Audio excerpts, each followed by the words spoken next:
American Health Care Act is. I want to walk you through exactly what this health care law is and what we're replacing, and how important it is to repeal and replace Obamacare, not just because the law is collapsing, but because the law is going to get even worse if we do nothing. Let me show you what our problem is and what we're trying to do. We are going to repeal and replace Obamacare, and we're going to do it with a three-pronged approach. Number one is what we're talking about right now. This is what the Ways and Means Committee marked up this morning, what the Commerce Committee is in the middle of right now. That's called reconciliation. That's the American Health Care Act.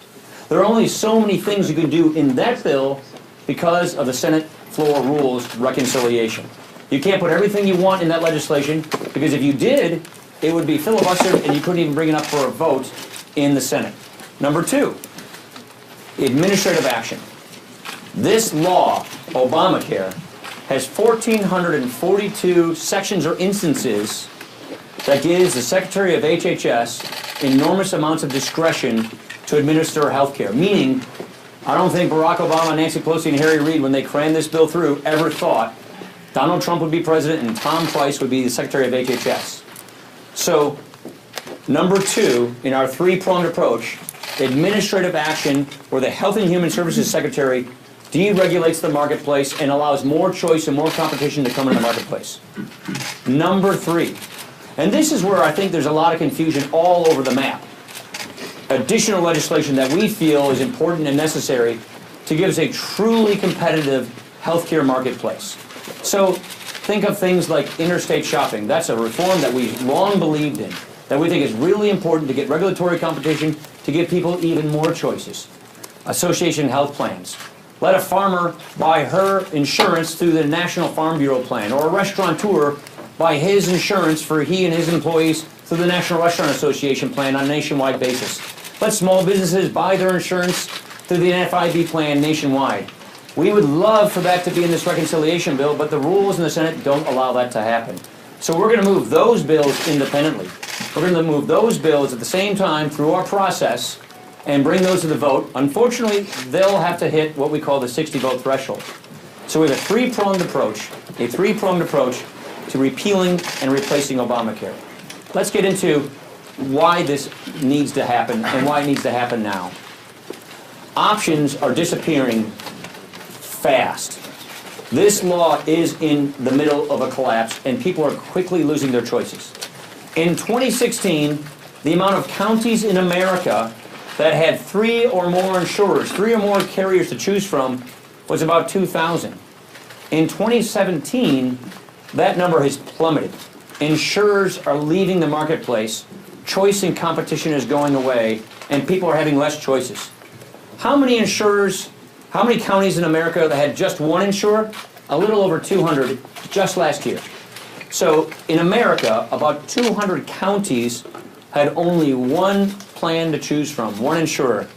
This year, in 2017, that number has skyrocketed to over 1,000 counties. Over 1 in 3 counties in America, you got one plan to choose from.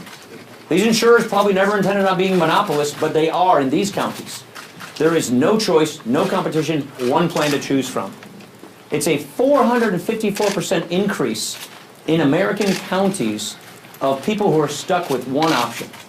Now that Humana has said that they're going to pull out of the marketplace next year, there are going to be counties that will have 0 options. So here is what is happening under a law that is collapsing. Premiums are going up and going up at a very, very fast clip.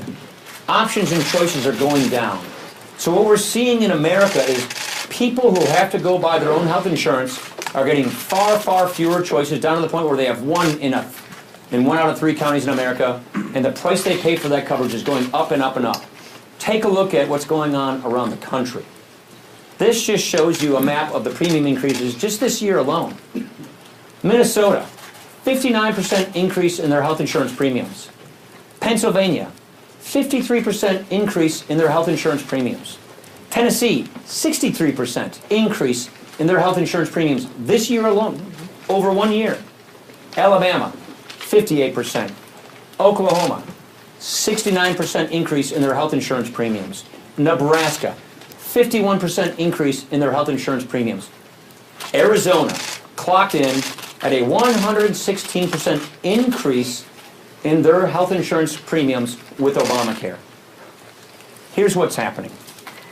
Quote, Obamacare is in a death spiral. It is not getting any better, it's getting worse. That's the CEO of one of America's leading health insurance companies, Aetna, said this just a couple weeks ago. What is a death spiral? It's a weird term. It's kind of gruesome if you ask me. A death spiral is a system where in an insurance pool, only sicker people who absolutely have to have the insurance buy it. And healthier people who want the insurance won't pay those really high prices because it's too expensive and they don't absolutely have to have it because they're healthy. So in any kind of a pool, typically you have a healthy person paying premiums to subsidize that sick person. But the way they set up Obamacare, it's not working that way. So only the people who must have health insurance, the older and sicker person's buying it, it's cranking up the cost of the insurance so fast that the premiums are just spiraling out of control and the insurers are losing so much money that they're just pulling out of the marketplace. That's called a death spiral. It is literally an actuarial or mathematical collapse of the insurance markets. That's what America is facing today. If we simply did nothing, just washed our hands of it, if we in the majority party said, you know what, the Democrats gave us Obamacare, let them live with it, the collateral damage in this country would be awful. More and more people would see even higher premium increases in 2018. More and more people would just see zero choices. We can't do that. The goal of healthcare reform has always been one we all share. The goal of healthcare reform is people get access to affordable coverage. Our goal is use choice and competition, not government coercion and mandates. So here's what we propose. Here is the American Health Care Act, the bill that is moving through the committee process through regular order today, the bill that's going to take 3 weeks just to move through the House because we are following regular order. Lower costs, more choices, not less, patients in control, universal access to care. These are the 4 driving principles that we are focused on. Lowering the costs, giving people more choices, having patients in control, and universal access to care. Let me walk you through how exactly we propose to do this. These are long-standing conservative principles that those of us who've been working in healthcare for about 20 years have been fighting for, dreaming about, working toward. Now we have an opportunity to do that. How do we do this? First of all, you got to repeal this law. You've got to repeal the taxes in Obamacare, the $1 trillion in taxes on Obamacare that make it harder to make medical devices, that make it harder to lower costs in health insurance, that drive up the cost of healthcare. The spending in Obamacare is getting out of control. It's a debt explosion. But more importantly, the way the system works is it's driving up the costs and the mandates. The mandates are arrogant and paternalistic. It is the government at the federal level telling people, this is what you have to buy. It's going to be really expensive. You must do it. If you don't like it, tough. That's what the government is saying to Americans today. So we get rid of the taxes, we get rid of the spending, we get rid of the mandates. The key thing that a lot of people want to know, when I do my listening sessions, when I talk to people with various disease advocacy groups, is they just want to know that when we pass this, the next day they're not going to lose their health insurance. That's not going to happen. We pass this law, and the day after, Americans who have insurance aren't going to lose it the day after. We need to have a stable transition to conservative health care reform, and that's what we're doing so that we do not pull the rug out from anybody who is enjoying some kind of coverage they have today. So we want to have a stable transition. And a few of the points that I think are really important to just bring peace in mind to Americans who are concerned about all that's going on here is we want to protect people with pre-existing conditions. We think that that's very important. That has actually been a cornerstone of Republican health care proposals all along. In 2009, I, along with Congressman Devin Nunes, Senator Tom Coburn, and Richard Burr, offered the Patients' Choice Act. It was one of our alternatives to Obamacare. Again, like many other Republican alternatives, we had an answer for people with pre-existing conditions, and we have one here. All of our Republican health care alternatives have always agreed with the idea of letting young people stay in their parents' plans until they're 26. We can retain that. What our goal is to do is to provide universal access to quality, affordable health care. Here's another issue with Obamacare. Obamacare is not just the individual market that you think of the Obamacare subsidies. It was also taking over the Medicaid program. Here's the problem with Medicaid. Medicaid is a program that is Washington controlled, and it is done in such a way that it stops innovation and experimentation at the state level. It makes it harder for states to customize the Medicaid population and the Medicaid program to work for their particular states. And as a result, more and more doctors just don't take Medicaid. I mean, what good is your coverage if you can't get a doctor? And that is a huge growing problem with Medicaid. Medicaid is also growing at an unsustainable rate, so its ballooning costs are threatening the very viability of the program and our fiscal future. So what we propose is to modernize the Medicaid program. Modernize the Medicaid program along the lines that we as Republicans have been talking about for years.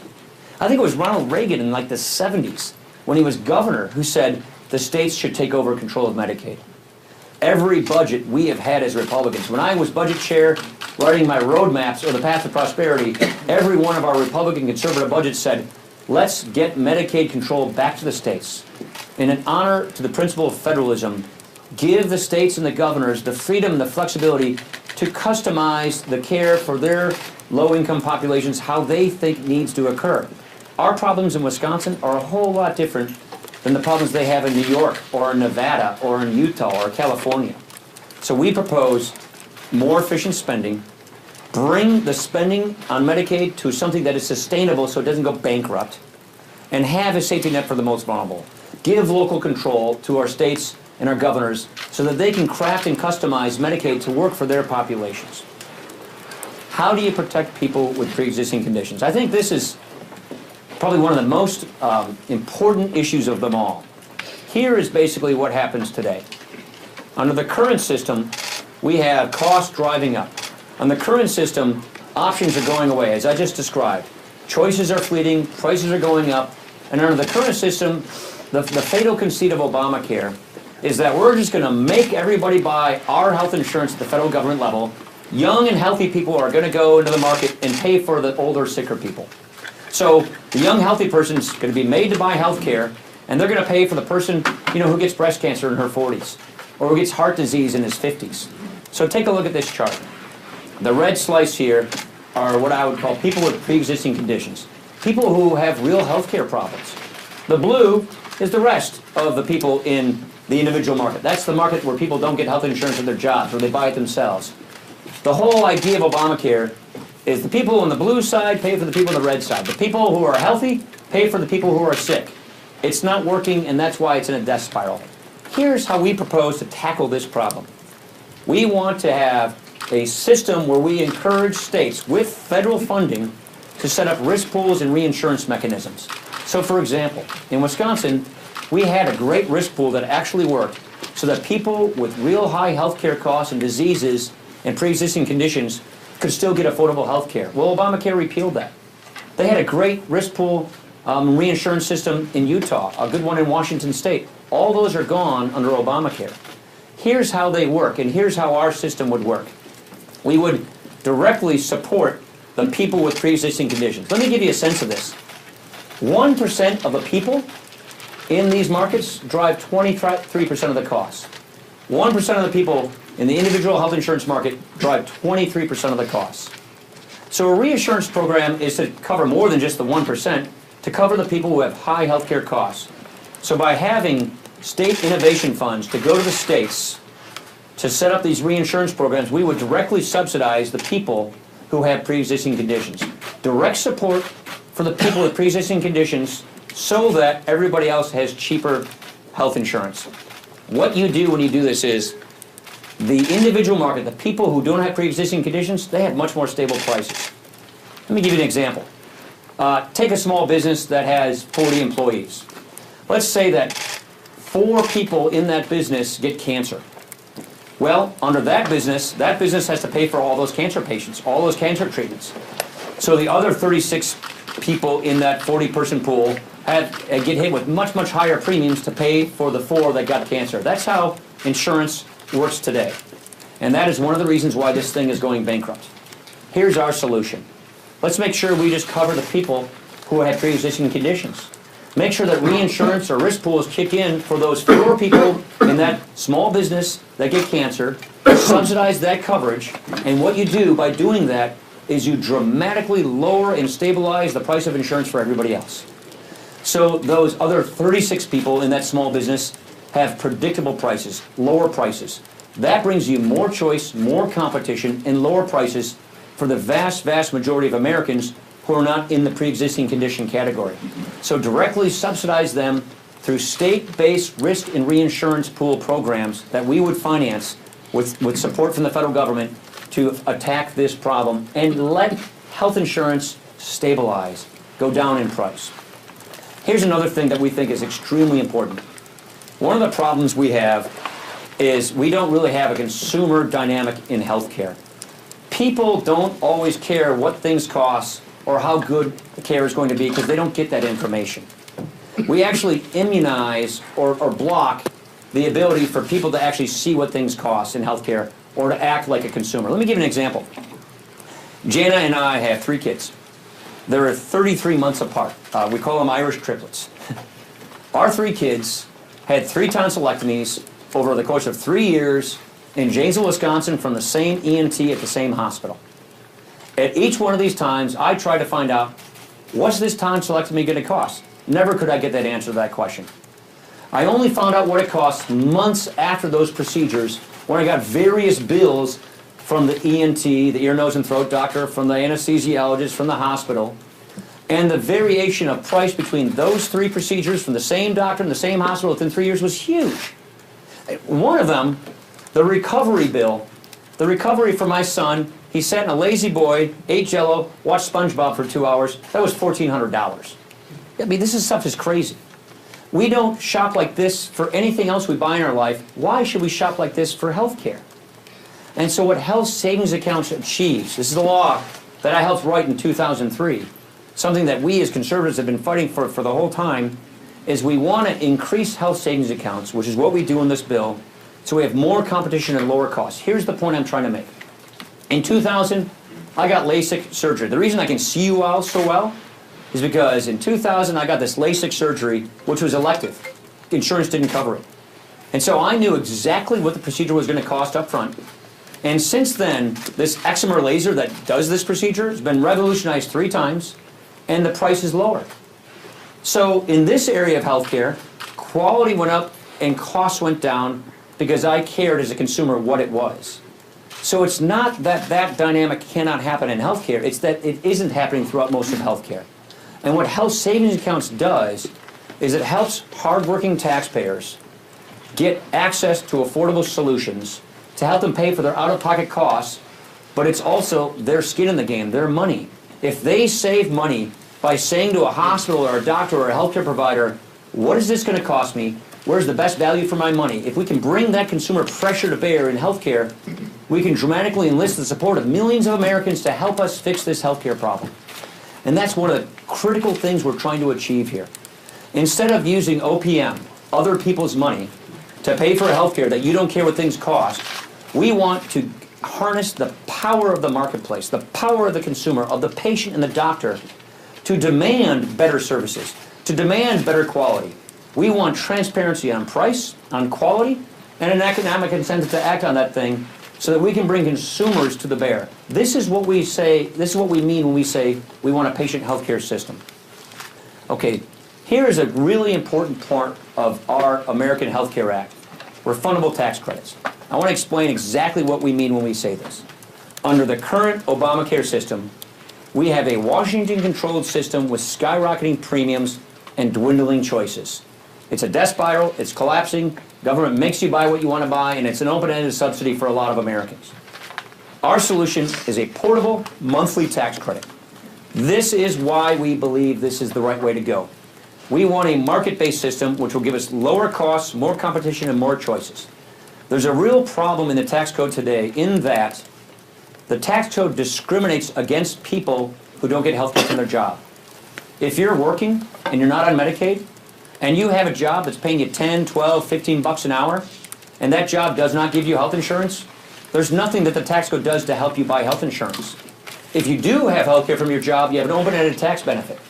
So what we're saying is, that's really kind of not fair to the man or woman who's working at a job that doesn't get health insurance offered to them, Let's equalize the tax treatment of health care and give people the same kind of tax benefit to go buy health insurance if they don't get it from their job. And giving a person a monthly a portable tax credit gives them the ability up front to go buy health insurance of their choosing. And here's the key. You buy what you want to buy. If you don't want to use your tax credit to go buy health insurance, you don't have to. If you don't want to buy this plan, you want to buy that plan, go for it. It's your choice. It's freedom. It's called free market health care. The states get to set up their own health insurance systems. The states get to set up their own regulations so that you can buy whatever you want to buy where you live. That is called patient's choice. That is called a patient-centered system. And that is one of the biggest tools we believe can be used to replace Obamacare. This is part of replacing Obamacare with a system that works to give everybody universal access to affordable coverage. Now, here is where we stand. The current system is riddled with endless regulations that are driving up costs and limiting choices for consumers, and you see how the collapse is occurring. Our solution, greater consumer options. The patient is the nucleus of the healthcare system. We don't want insurance companies becoming monopolies looking for favoritism in a cronyistic way at Washington. We want health insurers, hospitals, doctors, all providers of healthcare benefits competing against each other for our business as consumers. That is how the great American free enterprise system works in all other aspects of our lives and our economy. That's what should work in this system as well. So the result, you choose the plan that meets your needs. You buy what you want to buy, not what the government tells you to buy. So our goal here is final as this. Lower costs, more choices, patients in control, universal access to care. There are 2 points I would make in conclusion. We as Republicans have been waiting 7 years to do this. We as Republicans who fought the creation of this law and accurately predicted that it would not work, ran for office in 2010, in 2012, in 2014, and in 2016 on a promise that we would, if given the ability, we would repeal and replace this law. How many people running for Congress and the Senate did you hear say that? How many times did you hear President Donald Trump, when he was candidate Donald Trump, say that? This is the closest we will ever get to repealing and replacing Obamacare. The time is here, the time is now, this is the moment, and this is the closest this will ever happen. It really comes down to a binary choice. We now have the ability, through the budget rules that we have in the Senate, with our three-pronged approach, to actually make good on our word. We told people in 2016 what it would look like when we had the chance to replace Obamacare. That was our Better Way plan. That's what this is.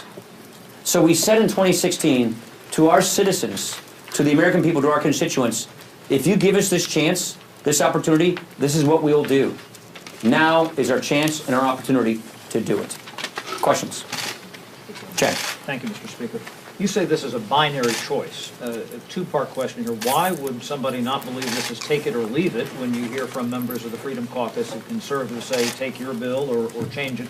And number two, when the Democrats approved cap and trade in the summer of 2009, there was much criticism of a manager's amendment, which was put in at the end, to make that bill ripe for passage on the floor. When we hear these criticisms from Republicans, why would we expect something like that not to emerge in this case to make that bill okay to pass and get their votes? So I would answer it in this way.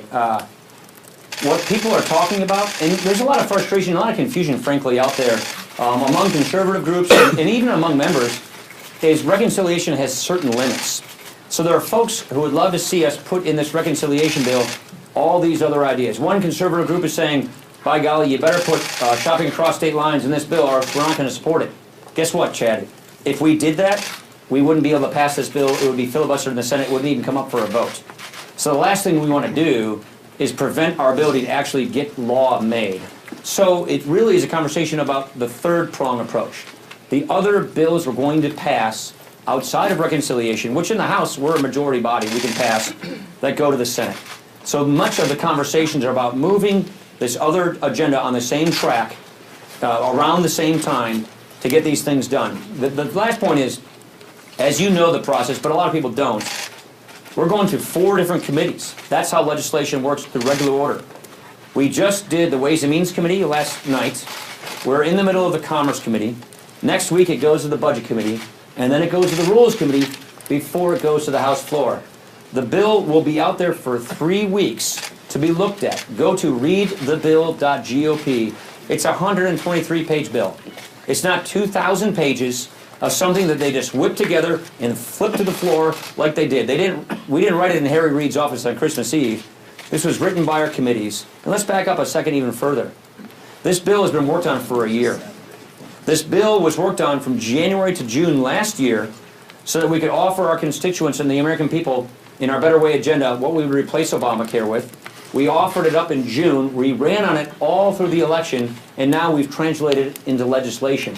And even backing up further, these 2 key components, block granting Medicaid back to the states, defederalizing an entitlement, putting a cap on it, that is something that conservatives have been talking about and dreaming about for decades.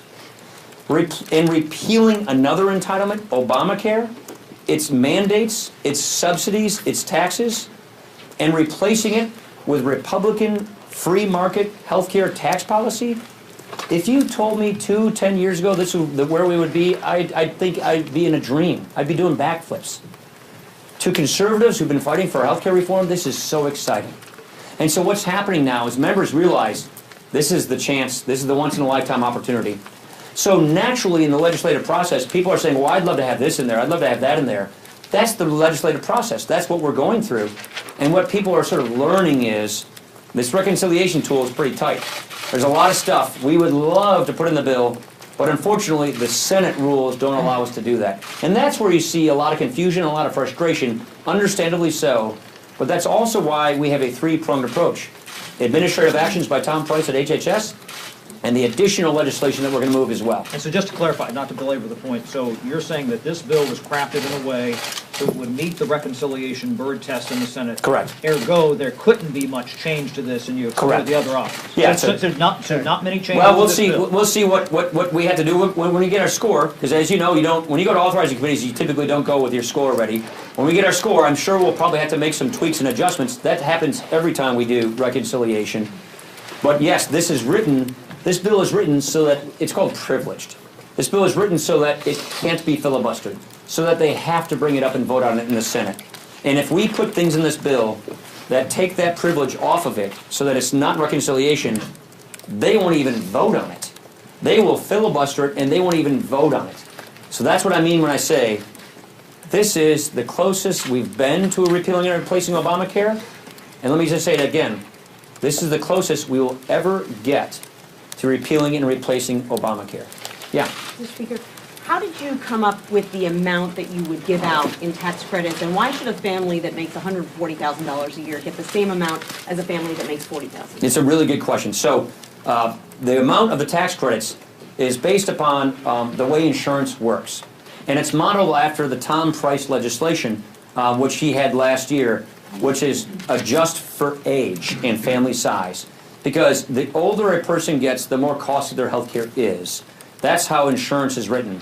So the tax credit adjusts more tax credit for the person's age. And then obviously, if you have a bigger family, you have more health care costs, so a bigger tax credit.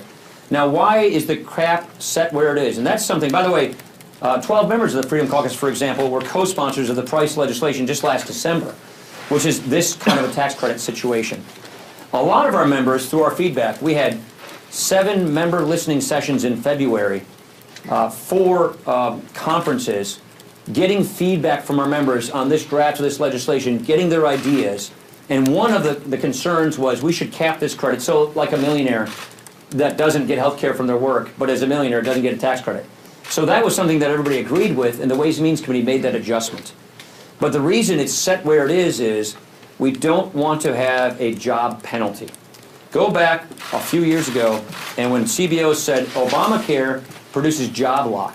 Obamacare says that the equivalent of 2 to 3 million people will not go into the workforce, will not take jobs because of the way the Obamacare subsidies work. What I mean when I say that is, if you set that credit limit too low and a person loses their credit, by getting a raise or advancing in life, you don't want to disincentivize that. So they're set at such a level that that wouldn't occur. Well, they're set at such a level so that it really is for a middle-income family, or even an upper middle-income family, so that we never tell a person, don't take that raise, don't get that job, don't take that promotion. We don't want federal tax law or tax credits to ever encourage a person not to advance, not to take a job, not to get a raise. That's Well, why. where's the Last $2,000 question. figure come from? Let me go in the back. Kayla Tausche, CNBC. You'll need companies on board to provide the optionality that you're talking about. And almost every industry organization has come out against this. The reason why there isn't as much participation as customers might like is because these companies can't offer these products and still make money. Yeah. How do you get buy-in It's a- from the business community? It's a great example. Here's what people are not seeing, which is number two. Tom Price, for legal reasons, can't tell you what he's thinking about doing. There's laws that prevent that. We can do so much deregulation through the executive branch by the Secretary of Health and Human Services. He actually just put one regulation out the other day, which will go a long ways toward lowering the cost of health insurance. So they haven't even seen yet what our Secretary at HHS can do in number two, in phase two here, where they actually can dramatically lower the price of health insurance. So those companies haven't seen that yet. So there are no concessions you So can offer let me in just this finish, state. don't interrupt if you don't mind. Here's the other point. We have basically a few options in front of us. Number one, do nothing, let the system collapse. What the insurers are telling us is, if you thought a 25% average premium increase was rough in 2017, it's going to be a whole lot more than that in 2018, and more insurers are going to pull out. So the insurers are telling us, if we don't know what's going on come late spring, we're going to have massive premium increases and pullouts, and you'll collapse the individual market. What they also tell us, though, is if you only repeal the law, just gut and repeal the law, as some folks are suggesting, then you'll have triple-digit premium increases, and you'll collapse the individual market. You got to remember, if we just repeal Obamacare, it's not like life in the world goes back to life before Obamacare. Obamacare did so much damage to the U.S. health insurance system that it's not as if you can just go back to the day before. So that's why we are offering a better way. That's why we're offering the American Health Care Act. That's why we're offering a system that brings choice and competition back into the marketplace, gives people to the use of risk pools, health savings accounts, and tax credits the ability to go find affordable coverage, and that brings insurers back into the marketplace. The insurers are telling us that will bring insurers back into the marketplace. If they can actually offer the plans that people want to buy, not the plans that people are making them buy, they'll have more plans being offered. There'll be more choice and more competition. That is what brings down costs. And in conjunction with all the administrative things that Tom Price can do, those efforts together can help dramatically save our system and give us low-cost health insurance, better quality health insurance, and access to affordable health insurance. Don't forget how all this works together. Subsidize the sick and the pre-existing condition through risk pools and reinsurance. Health savings accounts to bring the consumer in the marketplace, to put pressure on providers to compete for our business based on cost and quality. And then give families who have jobs but don't have the kind of jobs that gives them health insurance benefits the same kind of tax benefit everybody else gets. So they too, at the beginning of the year, at the beginning of the month, can go buy a plan that best meets their needs. That is how you fix and save the system from the crash that it is occurring. And we're very, very confident that will work that way. Thank you for indulging me. Thank you for putting up with my town hall presentation. I just think it's really important to try and iron out all the differences. To show that there's folks who say, gosh, you should have this and that in this bill. Reconciliation doesn't let you do it. We're doing it here. People who say, well, these regulations are so expensive and so costly. Tom Price at HHS can fix those things. We can fix this problem. We promised the American people we would fix this problem. And the way to fix this problem is to repeal Obamacare and replace it with a patient-centered, market-based system. This is something that we as conservatives have been